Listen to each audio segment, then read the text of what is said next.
বাংলাদেশ এই নিষিদ্ধ আওয়ামী লীগ এবং তার অঙ্গ সহযোগী সংগঠন রাজশাহী বিশ্ববিদ্যালয় সহ রাজশাহীতে অস্থিতিশীল পরিবেশ করার জন্য তারা ষড়যন্ত্র করবে।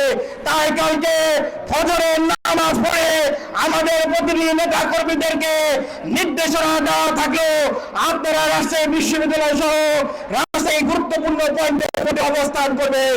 এই সকল নিষিদ্ধ সংগঠনের নেতা কর্মীদেরকে কেউ যদি প্রকাশ্য ধরে দিতে পারেন, রাজশাহী বিশ্ববিদ্যালয়ের ছাত্রদলের পক্ষ থেকে তাকে 10,000 টাকা পুরস্কার প্রদান করা হবে।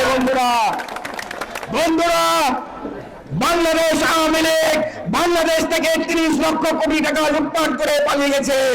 বন্ধুরা, তাদের এমপি মন্ত্রীরা সন্ত্রাসী ছিল, তারা মাফিয়া ছিল, তারা বাংলাদেশের জনগণকে প্রতিনিধিত্ব করে না। সেই সকল সন্ত্রাসীদেরকে মোকাবেলা করার জন্য আর কোন ধৈর্য নয়, এখন থেকে প্রতিরোধ করতে হবে।